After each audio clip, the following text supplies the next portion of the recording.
안녕하세요. 자이스토리 수능 한국사 파이널 핵심 강의를 시작하겠습니다.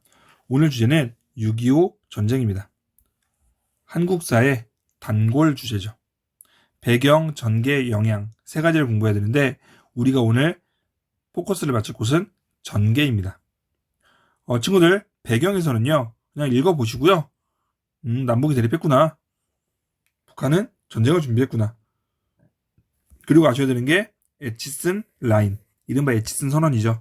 중요한 건 에치슨 라인, 에치슨 선언은 6.25 전쟁 전에 발표가 됐다는 거 기억하시고요.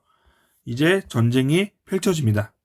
북한군의 기습적인 남침으로 전쟁이 시작되었죠. 그리고 나서 이제 서울은 빼앗겼고 유엔 안전보장이사회는 유엔군의 참전을 결의했고 우리는 낙동강 유역까지 밀리게 됐고요. 그쵸? 밀리게 됐고 그러다가 유엔군과 국군이 인천 상륙작전을 전개해서 이거 정말 중요하죠. 왜 중요한지 뒤에 가서 얘기할게요. 인천 상륙작전을 통해서 서울을 탈환하고 압록강까지 진격 앞으로를 하게 되죠. 그러자 북한을 돕기 위해 중국군이 참전합니다. 얘도 정말 중요한 내용. 참전하고 이에 중국군의 참전으로 인해서 다시 국군과 유엔군은 서울을 적에게 내주고 38선 남쪽까지 후퇴를 하게 되죠. 이때 서울을 빼앗기는 사건을 상징적으로 1.4후퇴라고 부릅니다. 그리고 또 한 가지 국군과 유엔군이 남쪽으로 밀려 내려올 때 남쪽으로 피난 갈 때 흥남이라는 곳에서 흥남 철수작전이라고 하는 하나의 작전이 펼쳐지죠. 이 흥남 철수작전은요. 자료로 제시된 경우가 많기 때문에 여러분들이 기억하고 있으면 좋을 것 같아요.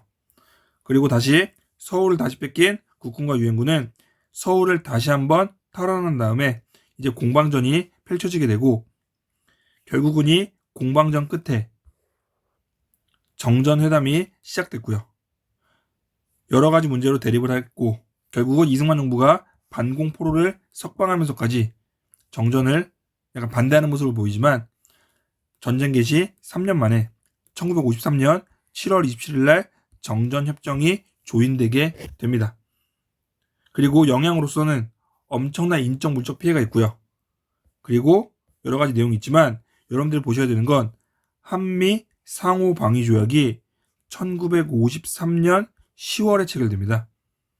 제가 말하고 싶은 건 한미 상호 방위 조약은 6.25 전쟁, 정전협정, 휴전협정 이후에 체결이 됐다는 거예요.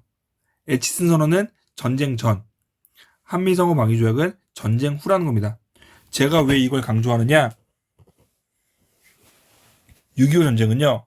전개 과정이 중요한 문제입니다. 자, 여러분들 미리 말하지만 6.25 전쟁에 대해서는요. 제가 보여드릴 기출문제가 없습니다. 우리 교재 뒤에 있는 최신 모의고사 문제에서 6.25 전쟁 부분이 없더라고요. 주제가. 저도 신기했습니다. 하지만 6.25 전쟁은요. 언제라도 나올 수 있는 주제고요. 정말 중요한 주제이기 때문에 제가 이 강의를 준비한 겁니다. 여러분들 6.25 전쟁은요. 주로 두 가지 형태의 문항이 나와요. 첫 번째는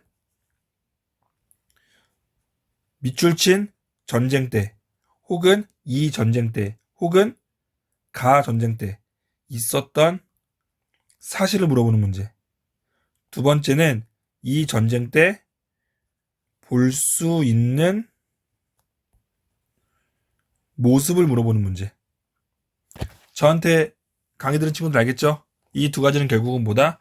같은 문제다. 1950년 6월 25일부터 1953년 7월 27일까지 3년 1개월 동안 어떤 일이 있었냐는 거예요. 그래서 제가 강조했잖아요. 에치슨 선언은 여기 못 들어갑니다. 한미상호 방위조약도 여기 못 들어갑니다. 그럼 들어갈 수 있는 내용은 뭐냐? 첫 번째는 인천 상륙 작전 외우란 얘기예요. 두 번째는 중국군 개입. 그쵸? 세 번째는 1.4 후퇴. 네 번째는 제가 쓰기 귀찮아서 그러는 게 아닙니다.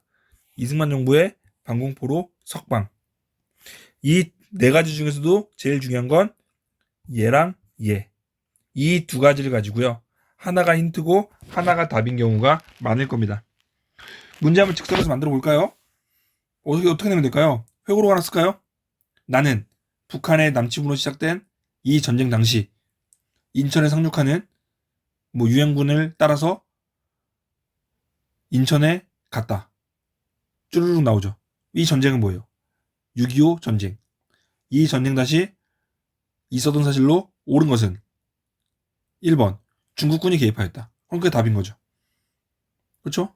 여러분들 이런 식으로 6.25 전쟁은요. 제가 얘기한 전개과정에 들어가는 키워드들을 반드시 기억하신다면요. 문제를 쉽게 풀 수 있습니다. 예전에는요. 6.25 전쟁의 전개과정 가지고 가나 문제 많이 냈습니다. 촘촘하게. 하지만 지금은 그 정도 난이도까지는 안 할 겁니다. 그래서 여러분들이 제가 얘기했던 네 가지 키워드랑 전개과정을 잘 보셔가지고 공부하신다면 6.25 전쟁에 대한 문제도 어렵지 않게 해결할 수 있을 겁니다. 여기까지 하겠습니다.